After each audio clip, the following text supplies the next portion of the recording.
How you doing, guys? I've been doing a bit more work on my Vanagon. I filmed the other week putting the quarter panels in and stuff like this because I found a few tricks that I found getting it out that I couldn't find on YouTube. Recently, I put my carpets in, or fitted some carpets to the front of my van. I know you can buy these inlays in Australia, so I couldn't find a local company that would make the molded carpets. Some Beetles and things like that they would do. Now I know there's companies in America and Australia that make these carpets, but by the time, you know, with the exchange rate and then shipping them over, it all of a sudden suddenly add up to quite a bit of money just for the carpet. So I thought I'd have a go myself. What I used is some normal household carpet. I went to a normal carpet store and I bought this like light blue carpet here. I'll show you the back of it as well. Now this was one of their cheapest carpets that they had. I bought 2 linear meters, so in case you guys aren't sure, because I wasn't 100% sure before I started. A linear meter is, the roll is 3.3 meters wide for my case, and I bought 2 meters of that, so it's 3 by 2 meters, and that was, you know, it was something like $35, $40 a linear meter. So, you know, I maybe paid $80 for the carpet, and I have this huge square here, which I'm thinking about now going over my engine bay, and I have more, probably the same again back there. So I've easily enough carpet to do the van and extras. What I found is, you know, because I had such, you know, extra material, this is a template for one of my wheel arches. So, you know, this one wasn't 100% right, the curve here, I just needed to extend it out a little bit. So I found, because I had loads of extra carpet, I should say, you know, I could just put this back on to a fresh piece of carpet, draw a new template out, cut that out, and it just made life a lot more easier. You know, I didn't have to be so crucial on some of the things, because if I got it wrong, you know, these things happen, I could just do it again. Now, you can buy special carpets for vehicles and stuff like this. I found them in some local stores, but they're like a felty material that you find in car boots or trunks or however you call it. And I wasn't a big fan, to be honest. They do them in lots of blacks and greys, and I found a blue one, but it didn't feel very nice and it didn't look very nice. And you know, I understand why they use them, because you can stretch those materials to actually get the nice curves in the wheel arches and probably get them out of one piece. Whereas you see here, you know, by the time I fold that, this kind of becomes my curve. Now what I also found is, I don't have it, it's just inside the vehicle. This stuff here, if I just show you, it's a plastic carpet, I'm assuming, and it's certainly not wool because it's the cheaper one, and it's like a plastic mesh backing.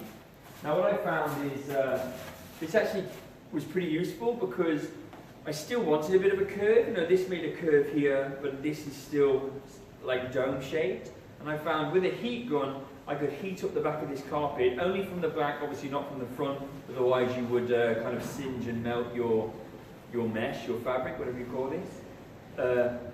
So if I could heat this up, and if you don't have a heat gun, you can probably use a hairdryer or something like this. It might take a little bit longer, but I could heat this and then push this onto whatever I was, you know, forcing onto my wheel arch, for example, and it would curve with it, and then I would have to hold it for maybe another 2 minutes, 3 minutes afterwards, and then as it cooled down, it kind of held that shape. Like when you put it off, it wasn't a perfect dome, but when you went to glue it back on, it kind of, you know, it kind of had that memory of how you molded it in the first place. So I got some nice curves out of it that I wasn't expecting. So I'll show you inside what I've done recently. I'll show you my old carpet that I pulled out as well. I tried to do it exactly the same. I'll just put this over here. So what I tried to do, this is my old carpet that I pulled out. As you can see, it's a complete one piece that's molded in the middle, and then it's held in place mainly by these little plastic kind of pegs here that are just sticky backed on the back, and they obviously pop through your carpet. The only thing I don't have at the moment is these kind of rubbery pads, so I need to find some of those and glue those into place on the carpet. So I tried to do this in the carpet, go all over in one piece. Now, like I said, you can mold this carpet with a heat gun, but to that shape, I couldn't do it. It was just too difficult, and you know, maybe if you had a bit more time and a little bit more patience than me, you could probably make it work. But see, that's my driver's side. Just excuse the messy dash. I still haven't put it all back together. This is the wheel arch that I was saying. As you can see, you can't see, this is still, you know, pretty rounded here. You can see here where my join is. It's a little bit more visible on the camera than it is to the eye, but you know, so there's a little bit of a join there, but if you would see, it's not, I wouldn't say that is a messy join. Now let me go around and show you the, this is one of my seats, obviously, that I'm waiting to put in. Just excuse the messy room. This is our paint shop that I've managed to take over while I've been doing the van. So now if I show you this, this is obviously my passenger side. Now what I had to do, sorry, because I couldn't mold it all out of one piece.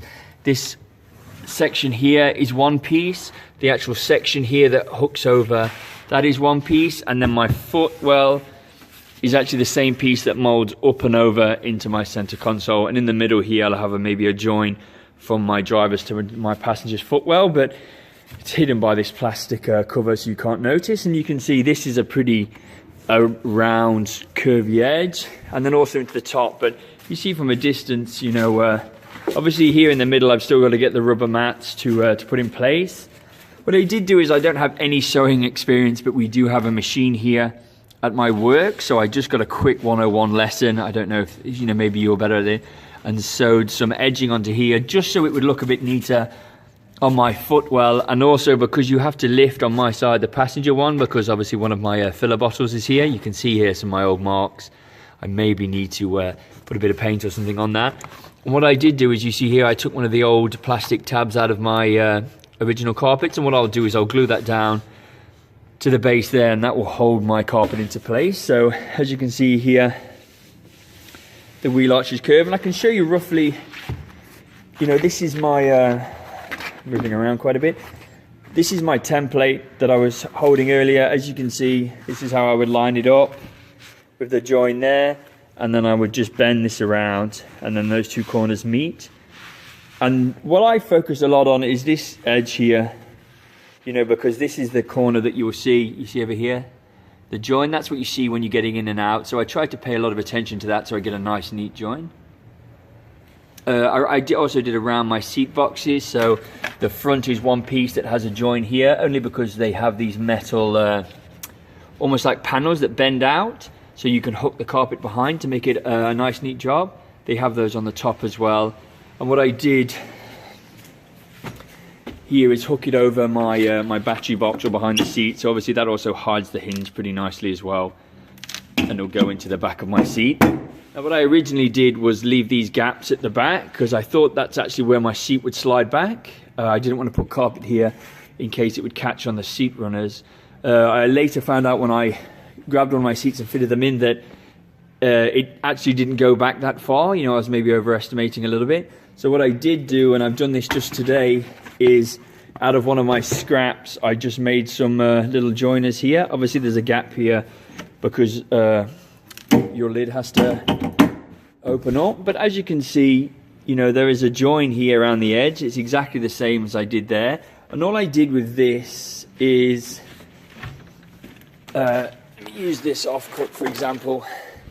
So if I was putting this offcut over this edge here, you can imagine I had it cut to suit.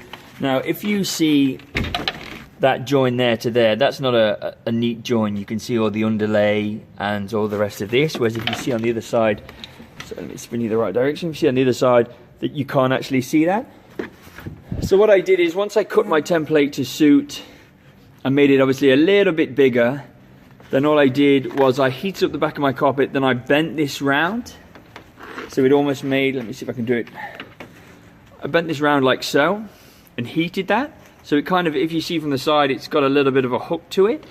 And if I did that around all the edges, when it dried, it kind of naturally held that form, so that when I glued them down, you can see that the edges look like they mold round back into the to the panels that are already here, and it gives me a nice neat edge. So, you know, I'm not filming myself doing it because it's painfully slow to cut out the segments and then bend them round. But, you know, just want to show you that I've used normal household carpet, and it is possible to do it and to get, I would say, a reasonably good finish.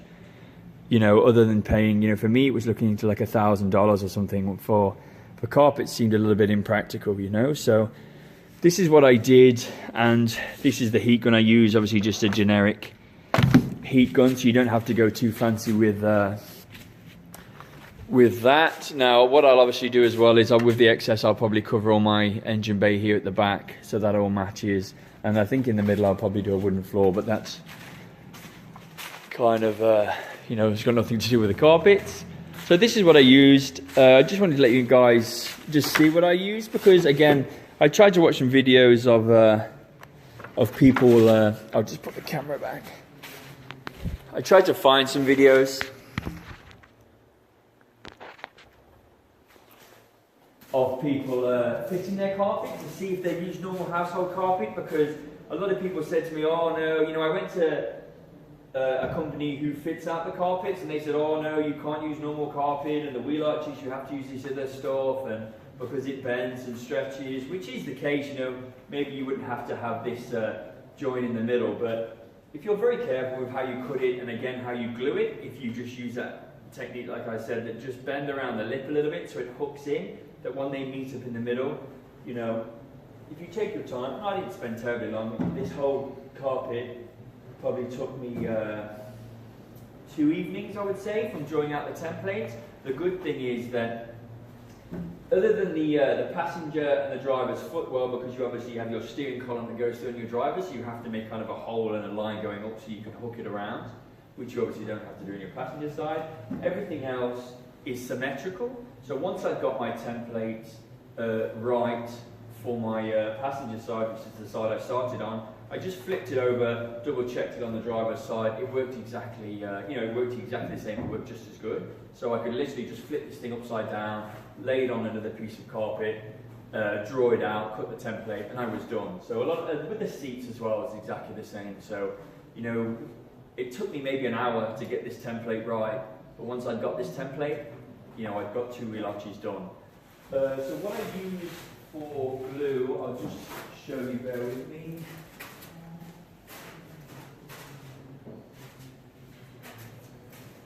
Now there might be some special carpet glue. I just use a Sika is the brand I use. You can use any brand. A premium contact adhesive. Now this to me is just a standard contact adhesive, but it says premium on the can. So I just use this to glue my carpets down, and a paintbrush to apply it. So, you know, that worked very well. Just be careful.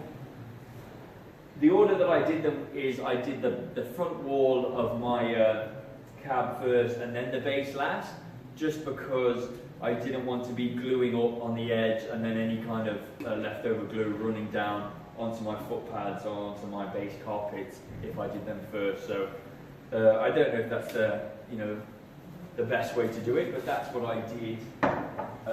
I did with mine. So you can hide a lot of your joints in the middle with your dash, and the rest of it will be under the seat. But you know, I'm pretty happy how this came out, and yeah, I hope you guys, if you're planning on doing this, to me, I put the carpet off for a while because it felt a little bit daunting to do it, but it wasn't actually as painful as I originally thought. So yeah, so I hope this helps you guys, and yeah, good luck with fitting your carpets to your van.